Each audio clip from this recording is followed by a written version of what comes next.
राष्ट्रवादी काँग्रेस पक्षाच्या साप्ताहिक बैठकीमध्ये विलीनीकरणावर चर्चा होण्याची शक्यता आहे।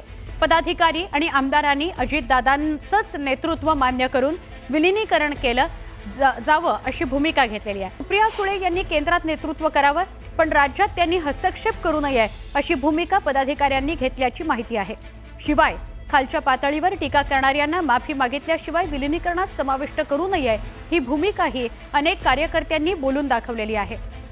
आतापर्यंत राष्ट्रवादी काँग्रेसचे अजित पवार आणि राष्ट्रवादी काँग्रेस शरदचंद्र पवार पक्षाचे शरद पवार या दोघांमध्ये अनेकदा बैठका झाल्या, अनेक व्यासपीठ त्यांनी एकत्रित शेअर केलेली आहेत। या पार्श्वभूमीवर महाराष्ट्रभरात दोन राष्ट्रवादी काँग्रेसच्या विलीनीकरणाची चर्चा सुरू झालेली आहे।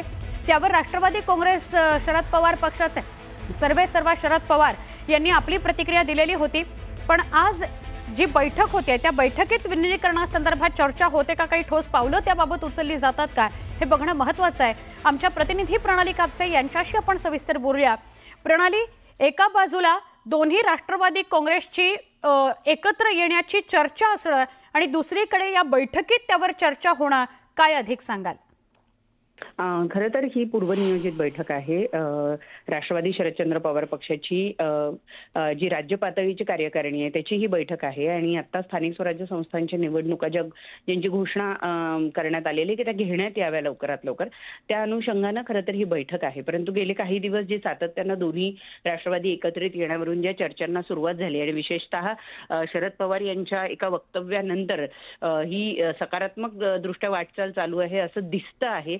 अशा पार्श्वभूमीवर राष्ट्रवादीची काल एक बैठक झाली जी त्यांची साप्ताहिक बैठक असते, त्या साप्ताहिक बैठकीमध्ये सुद्धा या विलीनीकरणाच्या संदर्भामध्ये चर्चा झाली।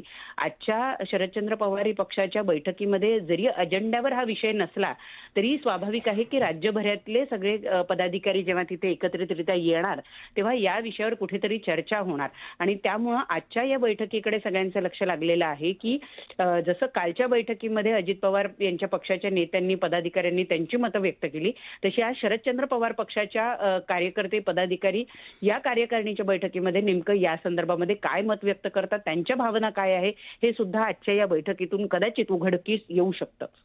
नक्की धन्यवाद प्रणाली, आपण सविस्तर माहिती दिलीत त्याबद्दल। या बैठकीनंतर पुन्हा एकदा प्रणाली यांच्याशी संवाद होईलच, मात्र आपण बघतोय बैठक महत्त्वाची आहे, नियोजित बैठक होती। या बैठकीत हा विषय विलीनीकरणाचा चर्चेत येईल अशी अपेक्षा आहे, शक्यता आहे।